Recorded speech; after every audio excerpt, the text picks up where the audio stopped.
अभी स्टार्ट करते हैं ह्यूमन फिजियोलॉजी, ठीक है, 5th यूनिट, राइट। तो सबसे पहले हम लोग स्टार्ट करेंगे किसके साथ में, डाइजेशन के साथ, ठीक है भाई। देखो सबसे पहले तो मैंने एक डायग्राम बनाया, उसी डायग्राम को आप बनाना। मैं, हालांकि आपको पता होगा ऑलरेडी, बेसिक डायग्राम है डाइजेशन का, तो मैं एक बार डिस्कस कर लेता हूँ आपके साथ में, इजी भी है। अब देखो, ये हमारी हो गई बकल कैविटी, ओरल कैविटी जिसको हम लोग बोलते हैं, है ना। ओरल कैविटी में यहीं पे फूड एंटर करता है, तो ऊपर आप देखेंगे कि यहाँ पर आप देख पा रहे होंगे, ऊपर पैरोटिड सलाइवरी ग्लैंड, है ना। तो पैरोटिड सलाइवरी ग्लैंड ये हमारी ऊपर की तरफ पाई जाती है, बॉडी की सबसे बड़ी सलाइवरी ग्लैंड होती है। तो हम लोग देखो पढ़ेंगे कैसे, सबसे पहले हम लोग डिस्कस करेंगे डाइजेस्टिव ऑर्गन, उसके बाद फिर डाइजेस्टिव ग्लैंड्स, और फिर डाइजेशन की प्रोसेस। तो हम लोग इस चैप्टर को 3 पार्ट में पढ़ेंगे। अब देखो, ये आपकी हो गई ओरल कैविटी, और ये हमारी पैरोटिड ग्लैंड हो गई, ठीक है। अभी हम लोग डिटेल में पढ़ते आएंगे। इसके बाद देखो क्या, पैरोटिड ऊपर पाई जाती है, यही जब इन्फेक्शन हो जाता है वायरस का, तो इसी को टॉन्सिल्स कहते हैं, मम्स कहते हैं। सब लिंगुअल कैविटी, लिंगुआ माने होता है जीभ, है ना। तो लिंगुआ के नीचे सब लिंगुअल, मतलब जो लिंगुआ के नीचे है। दूसरा सब मैंडिबुलर, मैंडिबल का मतलब होता है हमारी चिन, तो मैंडिबल के नीचे जो होती है उसको सब मैंडिबुलर कहते हैं। और ये वाला पार्ट देखो फेरेंक्स हो गया, फेरेंक्स वहां तक के पार्ट को हम लोग बोलते हैं जहां तक फूड पाइप और विंड पाइप आपस में अटैच होते हैं। अब आप देखोगे, ये विंड पाइप यहाँ पीछे से गया है और फिर यहाँ आगे से आगे आ गया है, ठीक है। इसके बाद हमारा ये वाला पूरा पार्ट यहाँ से लेकर के यहाँ तक, स्टमक तक, इसको हम लोग बोलते हैं ईसोफेगस। ईसोफेगस को हम लोग डिवाइड करते हैं कितने पार्ट में, तो पहला पार्ट हमारा हो गया देखो ईसोफेगस। ईसोफेगस को हम डिवाइड करते हैं सर्विकल, थोरैसिक और एब्डोमिनल पार्ट में। सर्विकल वो पार्ट होता है जो हमारे सर्विक्स गर्दन के पास में, थोरैसिक वो पार्ट जो लंग्स के पास होता है, एब्डोमिनल वो पार्ट जो स्टमक में जाके अटैच होता है। इसके बाद आते हैं स्टमक। अभी हम लोग देखेंगे स्टमक को भी फर्दर हम लोग 4 पार्ट में डिवाइड करते हैं, है ना। तो स्टमक को हम लोग फर्दर 4 पार्ट में डिवाइड करते हैं, फंडिस, पाइलोरिक, बॉडी और कार्डियक, है ना। तो स्टमक को फर्दर हम लोग फंडिस, फिर दूसरा पार्ट है कार्डियक, फिर तीसरा पार्ट है बॉडी ना, और ये पाइलोरिक, पाइलोरिक, है ना। तो ये 4 पार्ट में हम लोग स्टमक को डिवाइड करते हैं। उसके बाद में आप देखोगे यहाँ तक स्टमक है, यहाँ से लेकर के यहाँ तक वाला पार्ट हमारा स्टमक वाला पार्ट है। जैसे हमारा स्टमक वाला पार्ट यहाँ पे खत्म होता है, देखो ये सिर्फ स्टमक है, दिस पार्ट इज स्टमक,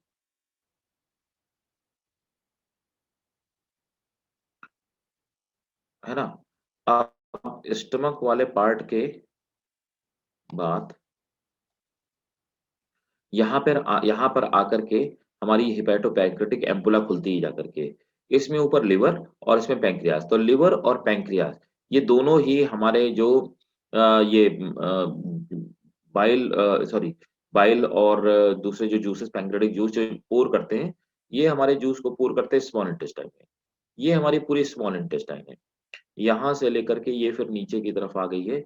ये पूरा जो एरिया आपको दिखाई दे रहा है, this is completely small intestine. अब देखो, ये जो स्मॉल इंटेस्टाइन वाला पार्ट है, ये जाकर के यहाँ पे मटे अटैच हो जाता है। अटैच होने के बाद तो स्मॉल इंटेस्टाइन को फर्दर हम लोग फिर से डिवाइड करते हैं कितने पार्ट में। ये हो गया आपका दूसरा पार्ट, तो दूसरा पार्ट आपका स्टमक हो गया, तीसरा पार्ट आपका स्मॉल इंटेस्टाइन हो गया। स्मॉल इंटेस्टाइन को हम लोग ड्यूडेनम, जेजुनम, है ना, इसको हम लोग डिवाइड करते हैं ड्यूडेनम में, जेजुनम में, है ना, इलियम में, ठीक। तो ड्यूडेनम, जेजुनम और इलियम हम लोग स्मॉल इंटेस्टाइन को 3 पार्ट में डिवाइड करते हैं। उसके बाद ये स्मॉल इंटेस्टाइन जाकर के जुड़ जाती है आकर के लार्ज इंटेस्टाइन में। लार्ज इंटेस्टाइन जो होती है उसको हम लोग कितने पार्ट में डिवाइड करते हैं, लार्ज इंटेस्टाइन हो गए सीकम, ठीक है, फिर हो गई कॉलन, है ना, सीकम हो गया, कॉलन हो गया, और उसके बाद हो गया rectum.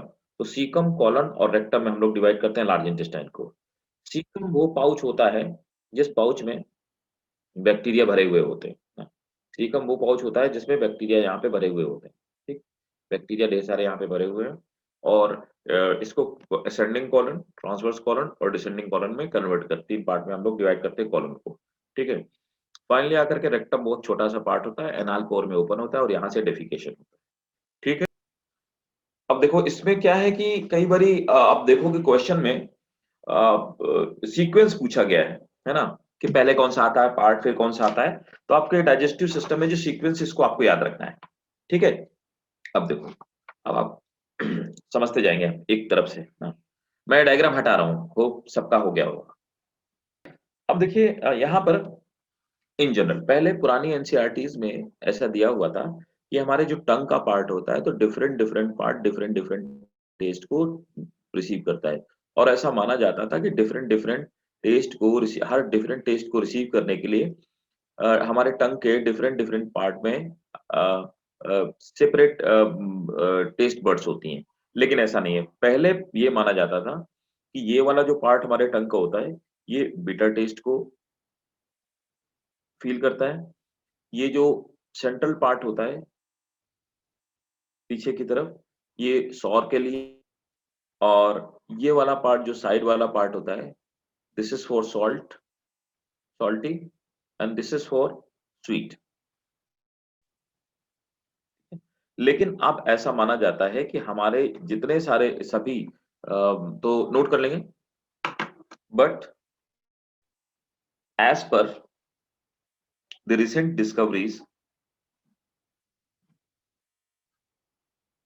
every part of tongue as per the recent discovery every part of tongue have every part of tongue have taste buds to sense taste buds to sense all kind of taste all kind of taste। अब आ जाते हैं हमारा जो teeth का structure है ना, denture formula में denture structure.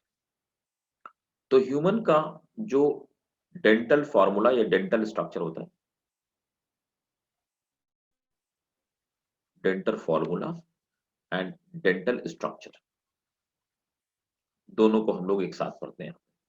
देखो हम ये कहते हैं कि ह्यूमंस के जो टीथ होते हैं वी आर डाइफायोडोंट, है ना? डाइफायोडोंट। तो ह्यूमन डाइफायोडोंट होते हैं क्योंकि ह्यूमंस में क्या होता है, वी हैव या we get two sets of teeth. तो हमारे बॉडी में दो तरह के टीथ बनते हैं हमारी लाइफ स्पान में।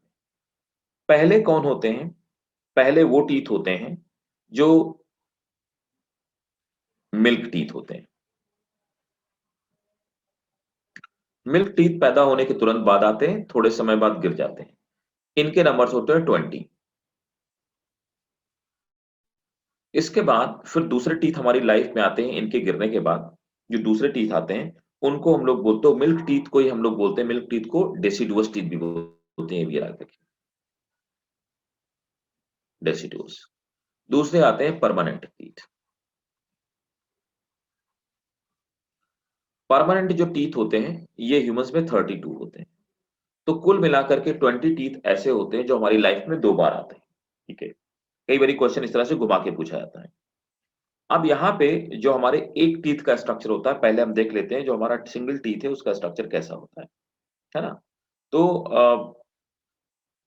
अच्छा ये जो मिल्क परमानेंट टीथ होते हैं इसमें एक बात याद रखना, they usually complete by 18 to जो 32 होते हैं 18 टू 25 ईयर्स की एज में ये कंप्लीट हो जाते हैं, ठीक है? 32 टीथ। अब आते हैं देखो हमारा जो ह्यूमन के टीथ का स्ट्रक्चर होता है, ह्यूमन टीथ।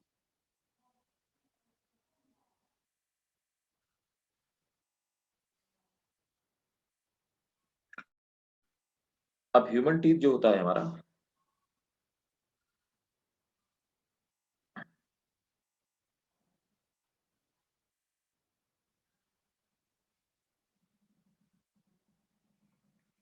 ये हो गया हमारा दांत।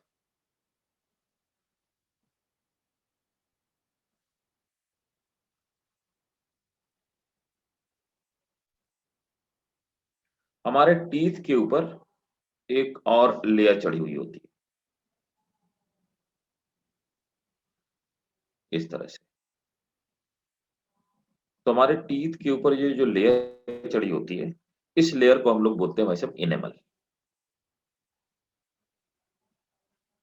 इसे हम इनेमल बोलते हैं। इसके अंदर ये जो टीथ वाला पार्ट है, ये जिस मटेरियल से बना होता है इसको हम लोग डेंटाइन कहते हैं। तो दांत हमारा मेनली डेंटाइन से बना होता है। टीथ, हमारा टूथ जो होता है वो डेंटाइन से बना होता है, और इसके ऊपर एक व्हाइट कलर की कवरिंग होती है जिसको हम इनेमल बोलते हैं। लेकिन ये डेड नहीं होता है। क्यों? क्योंकि इसके अंदर यहाँ पर एक ब्लड सर्कुलेशन और नर्व सर्कुलेशन वाली एक कैविटी होती है। इस कैविटी को हम लोग बोलते हैं पल्प कैविटी। तो पल्प कैविटी में दोनों चीज होती है, यहाँ पे ब्लड सप्लाई, ठीक है, और प्लस नर्व, दोनों ही पाई जाती है। मतलब ये लिविंग पार्ट होता है, ठीक है। यहाँ पर ये वाला पार्ट जो जा करके हमारे जबड़े से रूट की सप्लाई लेकर के आता है, ब्लड की सप्लाई लेकर के आता है, ये जो होल जैसा स्ट्रक्चर होता है, इसको हम लोग कहते हैं रूट कैनाल। Root canal. इसके अलावा क्या होता है कि हमारा जो दांत होता है वो इस तरह से गम्स में फिट होता है ना। हमारे जो गम्स होते हैं, ये हमारा गम वाला स्ट्रक्चर है ना।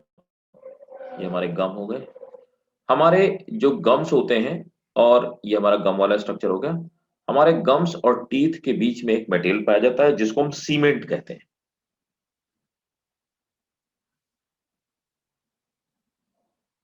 यहाँ पे मटेरियल पाया जाता है, इस मटेरियल को हम लोग सीमेंट कहते हैं। इसे हम सीमेंट कहते हैं। अब डेंटल फॉर्मूला में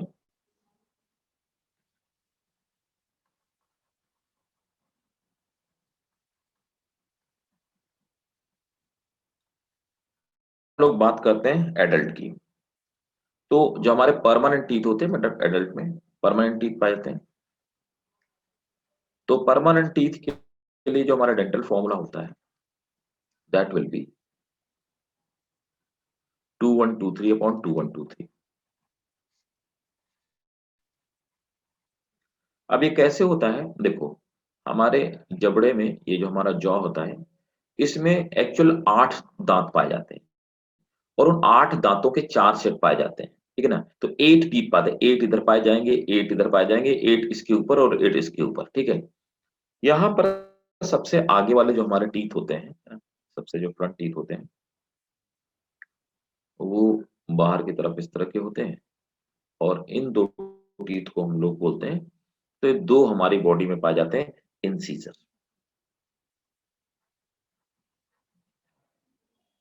इंसीजर का काम होता है किसी भी चीज को कट करना, है ना, काटना, ठीक है। उसके बाद यहां पर एक दांत पाया जाता है, वन पाया जाता है कैनाइन। कैनाइन का काम होता है किसी भी चीज को टीयर करना, फाड़ना। उसके बाद यहां पर दो दांत पाए जाते हैं, है ना, इनको बोलते हैं प्रीमोलर। प्रीमोलर। प्रीमोलर का काम होता है च्यू करना, किसी भी चीज को चबाना। उसके बाद इसके पीछे की तरफ 3 दांत पाए जाते हैं, सबसे आखिरी में ये वाला तीसरा वाला, ये सबसे लास्ट में निकलता है। और ये जो 3 दांत हैं, इन्हें हम लोग बोलते हैं मोलर। मोलर का काम होता है ग्राइंड करना, किसी भी चीज को पीसना, है ना। मोलर में ये सबसे आखिरी मोलर होता है, इसी को हम लोग बोलते हैं विजडम टीथ। विजडम टीथ ये बहुत सारे लोगों में निकलता ही नहीं, ठीक है। तो ह्यूमंस में विजडम टीथ पाया जाता है। माना जाता है ह्यूमंस में विजडम टीथ वेस्टिजियल है, इसका अब हमारी बॉडी में कोई भी काम नहीं है। यहाँ पर कुछ इंपॉर्टेंट चीजें जो मैं आपको बता देना चाहूंगा, ठीक है ना। जो कैटल्स होते हैं, बोवाइन होते हैं, है ना, कैटल्स में यहाँ पर कैनाइन नहीं पाते, नो कैनाइन, ठीक है। एक और खास बात होती है कि पूछे हुए क्वेश्चन है कि किसमें कैनाइन नहीं पाते, कैटल्स में कैनाइन नहीं पाते। कैटल में एक और खास बात होती है जिनको हम बोवाइन बोलते हैं, गाय बैल भैंस में, इनमें दूसरी खास बात होती है, जो मोलर्स होते हैं, मोलर आर वेल डेवलप्ड, ठीक है, इनमें मोलर वेल डेवलप्ड कंडीशन में पाए जाते हैं। अब बात करते हैं कि जो हमारे डेसिडुअस टीथ होते हैं, मतलब चाइल्ड में डेसिडुअस टीथ, तो जो डेसिडुअस टीथ पाए जाते हैं, डेसिडुअस टीथ में ये फॉर्मूला होता है 2120 अपॉन 2120। इसका मतलब ये आखिरी वाला जो टीथ होता है, मोलर होता है, ये मोलर बच्चों में नहीं पाए जाते हैं, ठीक है, और ये आखिरी वाले गायब होते हैं। तो ये टोटल हो जाएगा आपका 20 और ऊपर ये टोटल हो जाएगा आपका 42, ठीक है। अब आते हैं नेक्स्ट। नेक्स्ट में अब एक एक पार्ट को हम लोग डिस्कस करना। तो पहले हमने बकल कैविटी की बात की, बकल कैविटी में टीथ की बात किया ना, टीथ स्ट्रक्चर की बात की। अब आते हैं दूसरा ईसोफेगस वाला। देखो, ईसोफेगस की लंबाई पूछी आ चुकी है, ठीक है। सो इट इज ईसोफेगस को हम लोग फूड पाइप बोलते हैं। This is called food pipe and it is made of 25, ये 25 सेंटीमीटर लंबा होता है, ठीक है ना। अब दूसरा क्या होता है, इट अब इसकी पोजीशन क्या होती है, it lies behind trachea and the heart, ठीक है, बिहाइंड ट्रैकिया एंड हार्ट, पहला पॉइंट। तो it lies behind trachea and heart. Second, oesophagus, इस पाइप को हम लोग डिवाइड करते हैं कितने पार्ट में, तो मैंने आपको बताया था कि हम लोग इस पाइप को 3 पार्ट में डिवाइड करते हैं। सबसे पहला वाला पार्ट होता है सर्विकल, सर्विकल जो हमारे नेक के पास होता है। दूसरा पार्ट होता है थोरैसिक, थोरैसिक मतलब थोरैसिक कैविटी मींस लंग्स के पास में, ठीक है। तीसरा पार्ट मैंने आपको बताया abdominal, abdominal that attaches to our stomach part, ठीक है। ये हो गया हमारा ईसोफेगस। दूसरा क्या फंक्शन क्या होता है, ये फूड को आगे की तरफ पुश करता है। पुश करता है तो किससे पुश करता है, इसके अंदर एक मूवमेंट होता है, उस मूवमेंट को हम लोग बोलते हैं पेरिस्टालिसिस और पेरिस्टालिक मूवमेंट, पेरिस्टालिक मूवमेंट।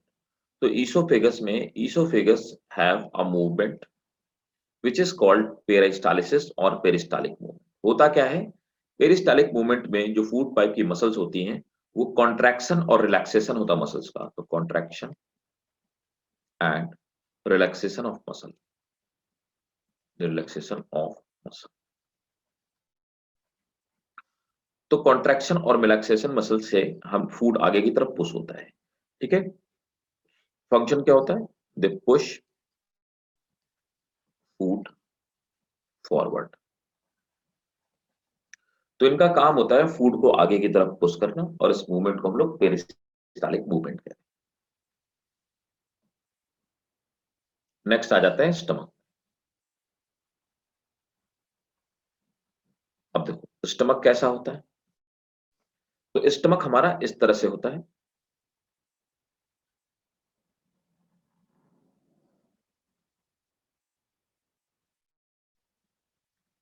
ये एंटीरियर साइड पे ज्यादा कर्व होता है, पोस्टीरियर साइड पे थोड़ा कम कर्व होता है ना। स्टमक को फर्दर हमने आपसे बताया कि एक जे शेप्ड ऑर्गन है ना, ठीक है, दिस इज जे शेप। तो स्टमक हमारा जे शेप का होता है ना। अब स्टमक में हमने स्टमक को हम कितने पार्ट में डिवाइड करते हैं, तो देखिए स्टमक को सबसे पहले मैंने आपको बताया, डायग्राम में ही बताया कि हम इसको कार्डियक, ठीक है, फिर फंडिस, बॉडी और पाइलोरी, हम इतने पार्ट में डिवाइड करते हैं, कार्डियस, फंडिस, बॉडी एंड पाइलोरी। कार्डियक वाला जो पार्ट होता है, ठीक है, ये हार्ट के पास होता है ना, इसीलिए इसको कार्डियक बोलते हैं, नियर हार्ट। फंडिस वाला जो पार्ट होता है ना, ये वाला पार्ट हमारा फंडिस होता है, दिस इज फंडिस। फंडिस, ये वाला पार्ट एक्चुअली कार्डियक है, ठीक है। फंडिस वाला जो पार्ट होता है, इसका काम क्या होता है, इसमें गैस हमेशा भरी होती है, इट फिल्ड विथ गैस और एयर, तो गैस या एयर से भरा हुआ होता है। नेक्स्ट आता है बॉडी वाला पार्ट। अब जो हमारा बॉडी वाला पार्ट होता है ना, ये मेन पार्ट होता है, तो ये वाला बॉडी पार्ट है, so this is main part. Pyloric वाला जो पार्ट होता है, it is posterior part of stomach, सबसे आगे वाला पोस्टीरियर, ये वाला पार्ट हमारा pyloric. Its function, first point, partial digestion of food, partial digestion of food,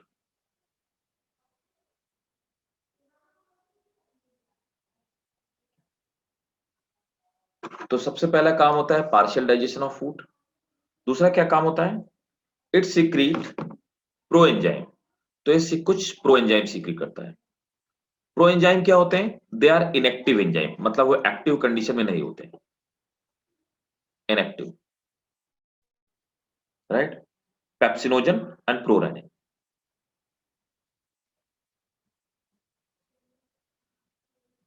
and prorenin, ठीक है। तो पेप्सिनोजन और प्रोरेनिन। दूसरे क्या होते हैं, गैस्ट्रिक लाइपेज, तो एंजाइम जो, ये तो प्रो एंजाइम, फिर दो एंजाइम भी सीक्रेट करता है, मींस एंजाइम ये फंक्शनल स्टेट में है, फंक्शनल है, तो एंजाइम में कौन कौन से, gastric lipase, gastric amylase, lipase and gastric amylase, amylase, और एक हार्मोन भी सीक्रेट करता है, जो हार्मोन सीक्रेट करता है वो गैस्ट्रिन है, गैस्ट्रिन। फंक्शन क्या होता है, डाइजेशन कैसे होता है, ये हम लोग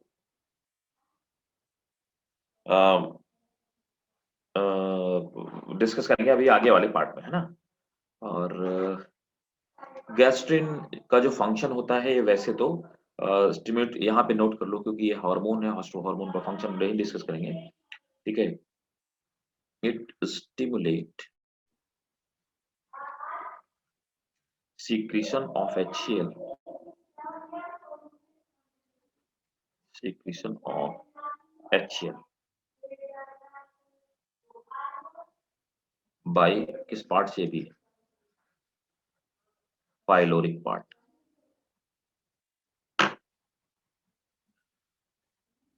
स्मॉल इंटेस्टाइन, आप देखिए स्मॉल इंटेस्टाइन कितनी लंबी होती है, इट इज 6.25 मीटर लॉन्ग, ठीक है, ये इसकी लंबाई होती है, और इट हैव 3 पार्ट,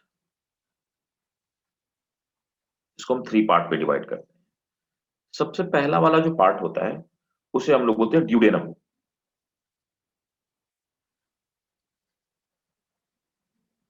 ड्यूडेनम, तो ड्यूडेनम सबसे पहला पार्ट होता है।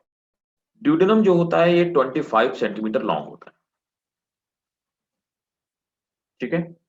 और खास बात क्या होती, दिस इज शॉर्टेस्ट, सबसे छोटा होता है, एंड दिस इज वाइडेस्ट, सबसे चौड़ा होता है, ठीक है। ये ड्यूडेनम की खास बात होती है। दूसरा वाला पार्ट जो होता है, उसे हम बोलते हैं जिजनम।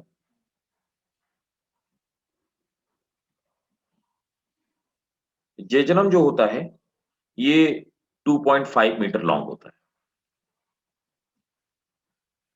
ठीक है। और ये मिडिल पार्ट है इंटेस्टाइन का, इट इज मिडिल पार्ट।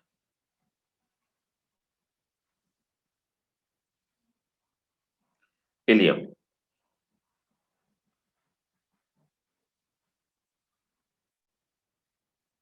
ये 3.5 मीटर लॉन्ग होता है, और इसका जो डायमीटर होता है 3.5 सेंटीमीटर होता है। तो डायमीटर 3.5 सेंटीमीटर, लंबाई 3.5। This is the longest part of small intestine. Longest part of small intestine. इसकी और खास बात क्या होती है, जो इलियम वाला पार्ट होता है, इसमें कुछ नोड्यूल्स पाए जाते हैं। उन नोड्यूल्स को हम लोग बोलते हैं पेयर्स पैचेस।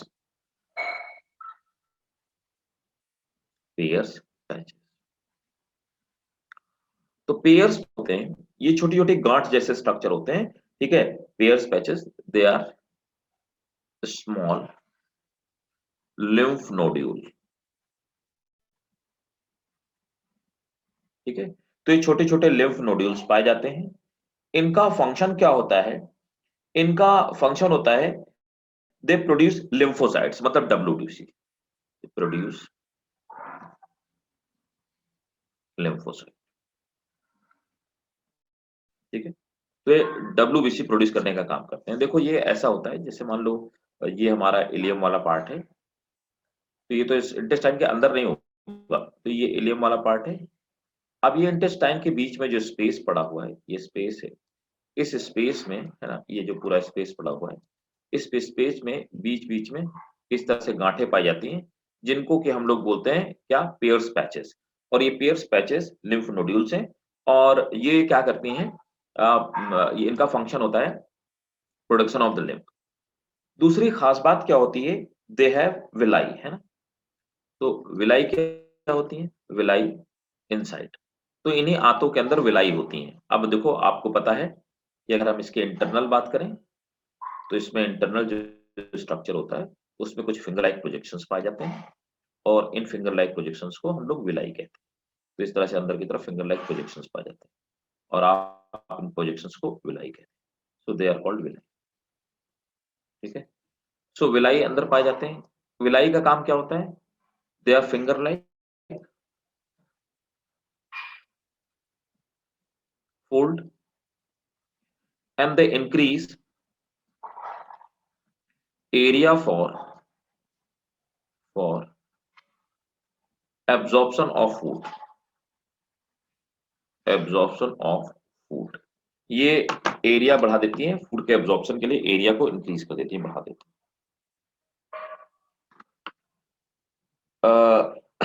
अब देखिए यहां पर इंटेस्टाइन का फंक्शन समझ लेते हैं। एक तो ये बता दिया, इस एरिया को बढ़ाती हैं। इंटेस्टाइन का फंक्शन होता है, फंक्शन इसका जो नोट कर लेंगे, that is complete digestion of complete digestion of complete digestion of fat, protein, carbohydrate, complete digestion of fat, protein, carbohydrate and nucleic acid।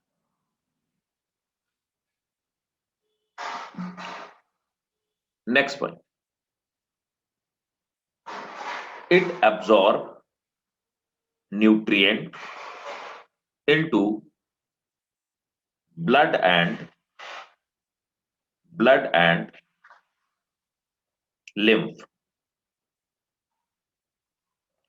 यहां पर भी एक हार्मोन सीक्रेट होता है, इट सीक्रेट हार्मोन। अब वो हार्मोन है कौन सा? ये जो हार्मोन सीक्रेट करता है, उस हार्मोन को हम लोग बोलते हैं सीक्रेटिन और कोलियोसाइटोकाइनिन। सीक्रेटिन इंपॉर्टेंट है, क्वेश्चंस पूछे आते हैं नीट का, एक्सक्लूसिवली नीट का पार्ट है। कोलियोसाइटोकाइनिन, कोलियो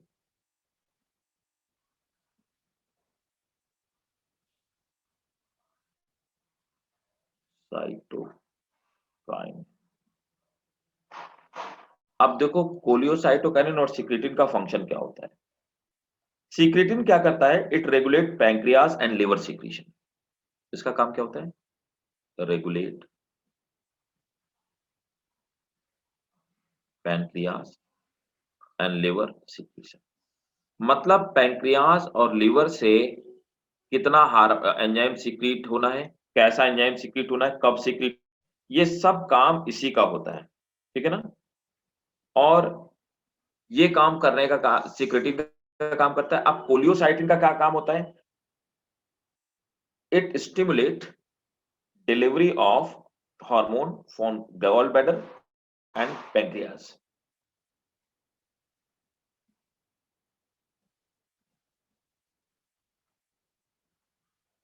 डिलीवरी ऑफ एंजाइम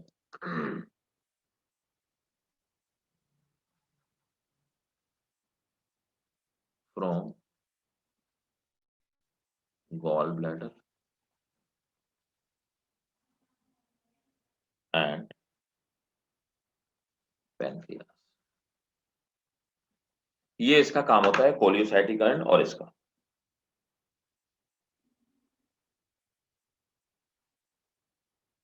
दोनों हार्मोन्स के फंक्शन याद रखिएगा। अब देखिए आ जाते हैं लार्ज इंटेस्टाइन।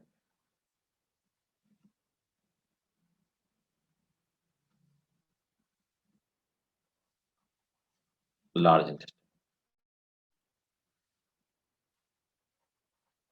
लार्ज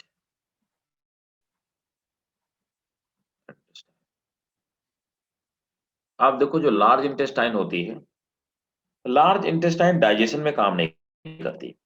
ये it is about 1.5 metre long, तो 1.5 मीटर लॉन्ग होती है।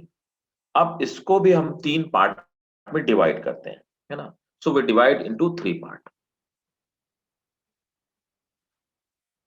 अब देखो कौन कौन से 3 पार्ट डिवाइड करते हैं। तो मैंने बताया इसको हम लोग डिवाइड करते हैं सीकम, कॉलन और रेक्टम। तो पहला पार्ट हो गया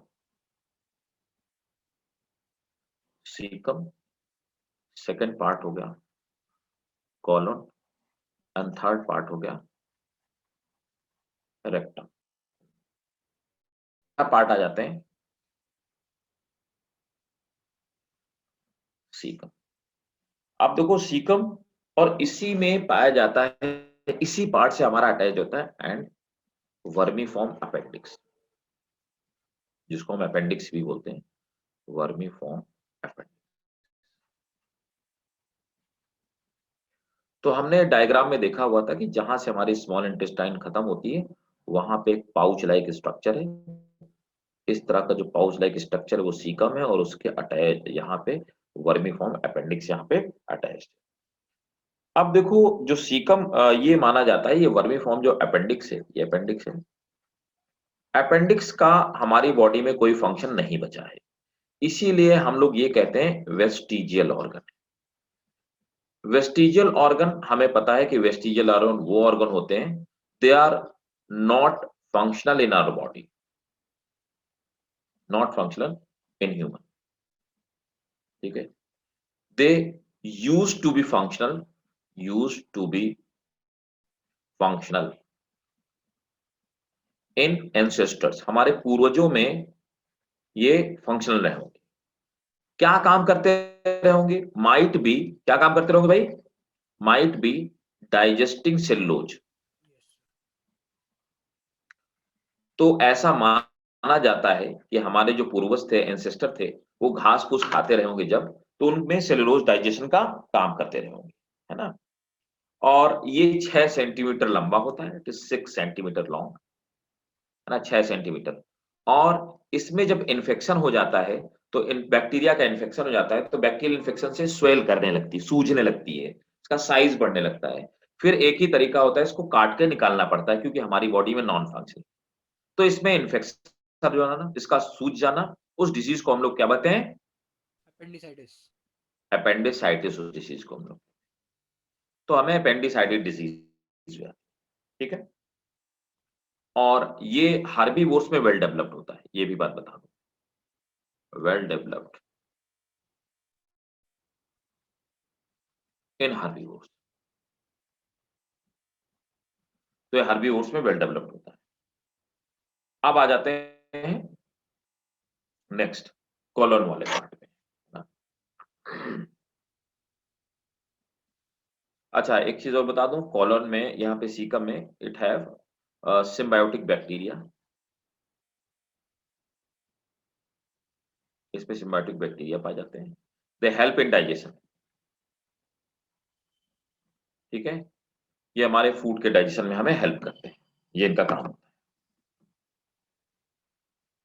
नेक्स्ट है हमारा पार्ट कॉलन, ठीक है। कॉलन को हम लोग फर्दर फिर से कई सारे पार्ट में डिवाइड करते हैं, है ना। इसको 4 पार्ट में, कॉलन को 4 सब पार्ट में डिवाइड करते हैं। तो सबसे पहले होगा आपका असेंडिंग कॉलन। ये एक फिजिकल डिवीजन है, फंक्शनल डिवीजन नहीं है, असेंडिंग। दूसरा हो गया ट्रांसवर्स कॉलन, ठीक है। तीसरा हो गया डिसेंडिंग कॉलन, और चौथा हो गया सिग्मॉइड कॉलन, ठीक है। तो फर्दर हम कॉलन को भी 4 पार्ट में डिवाइड कर देते हैं, है ना। असेंडिंग, डिसेंडिंग, ट्रांसवर्स और सिग्मॉइड। अब इसका फंक्शन क्या होता है? इसका फंक्शन होता है मेनली एब्जॉर्ब करना, क्या? एब्जॉर्ब एक्स्ट्रा वाटर और प्लस सॉल्ट, है ना। तो बॉडी में सॉल्ट और एक्स्ट्रा वाटर को एब्जॉर्ब करना, और दूसरा क्या? मेकिंग वेस्ट फूड सॉलिड, तो वेस्ट फूड को सॉलिड बनाना, ठीक है। अब लास्ट पार्ट हमारा होता है रेक्टम। रेक्टम वाले पार्ट में आ जाते हैं। अब देखो, जो रेक्टम होता है ये सिर्फ 20 सेंटीमीटर लंबा होता है, it is only 20 centimetre long, है ना। और ये it opens into anus. Simple इसका फंक्शन होता है डेफिकेशन। डेफिकेशन बोले तो वेस्ट फूड को बॉडी से बाहर निकालने का काम करना। यहां पे नीचे लिखो एक नोट करके, नोट।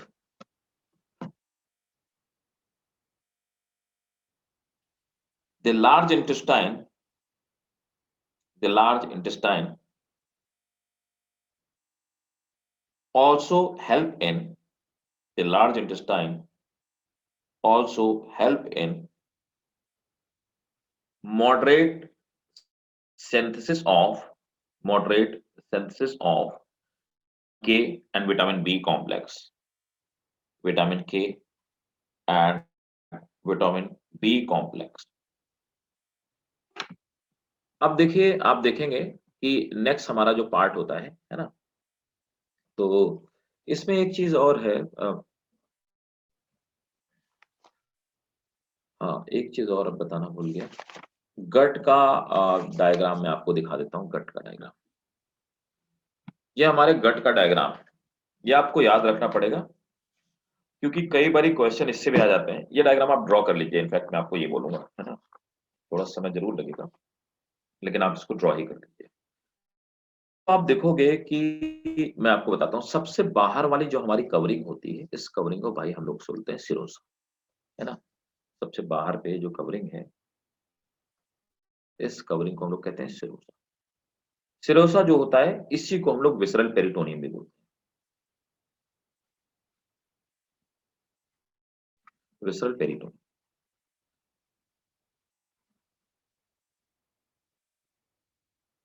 विसरल पेरिटोनियम, ठीक है। इसी को हम सिरोसा बोलते हैं। अब तो पहला वाला पार्ट हमारा हो गया क्या? सिरोसा, मतलब विसरल पेरिटोनियम, ये फर्स्ट कवरिंग होगी। सेकंड जो कवरिंग होती है, सेकंड जो लेयर होती है हमारे गट में, उसको हम लोग बोलते हैं मस्कुलरिस। मस्कुलरिस जो होती है वो दो तरह की, ये आउटर लॉन्गिट्यूडनल, है ना, और इनर सर्कुलर जो मसल्स होती हैं, इनसे मिलके बनी होती है। अब आप देखेंगे कि ये जो दोनों लेयर के बीच में ये जो एक दीवार है, एक ये स्ट्रक्चर है, मैं इनफैक्ट ड्रॉ कर देता हूं। ये जो स्ट्रक्चर है यहां पर, आप ये मान के चलिए कि ये जो पूरी यहाँ पे एक रिंग जैसा स्ट्रक्चर पाया जाता है, ये न्यूरॉन्स का बना हुआ स्ट्रक्चर होता है। ये दोनों के बीच में एक इस तरह से रिंग पाई जाती है। ये जो रिंग जैसा स्ट्रक्चर होता है, ये न्यूरॉन्स का बना होता है। इसको हम लोग बोलते हैं ऑर्बैक प्लेक्सस। तो नर्व से बना हुआ स्ट्रक्चर है, this is called ऑर्बैक्स plexus.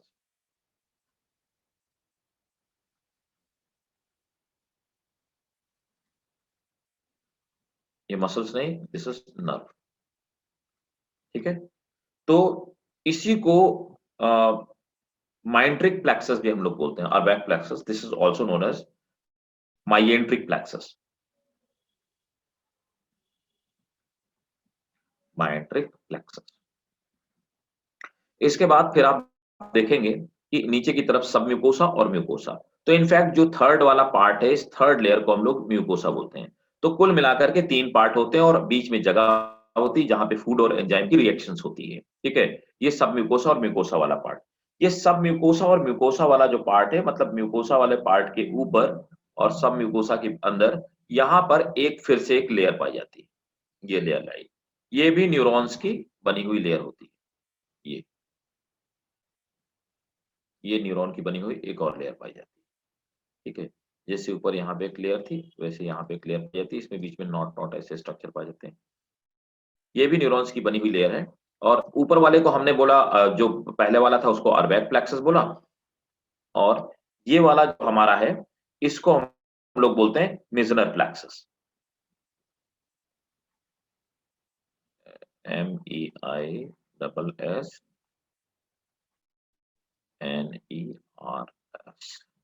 Meissner's, sorry, Meissner's plexus.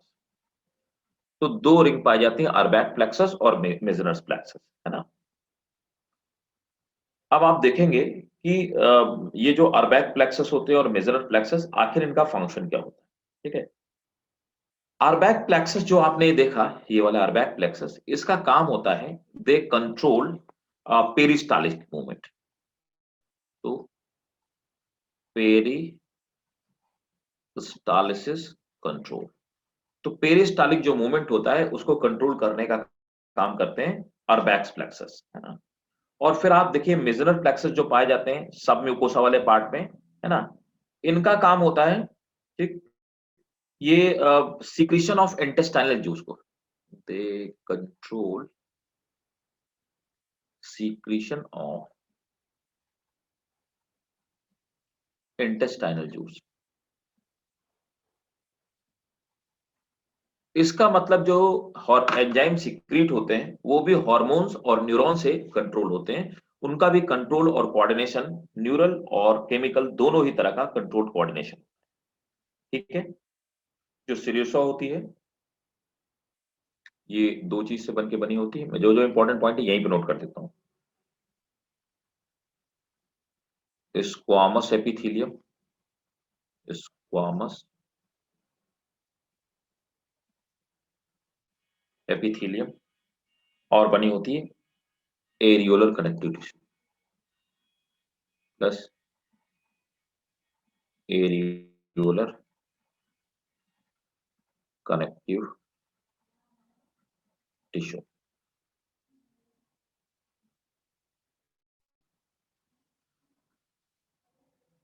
ये लिखा हुआ है, लॉन्गिट्यूडनल मसल से और सर्कुलर मसल से मिलकर बनी होती है। और सब म्यूकोसा जो,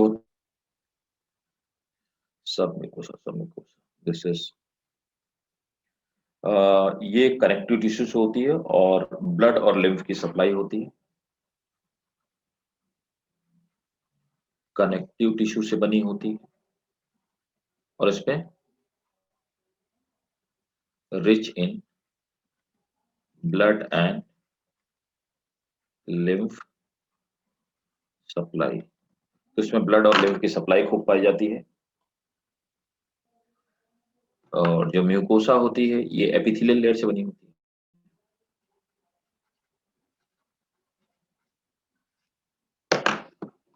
म्यूकस सीक्रेट करने का काम करती है।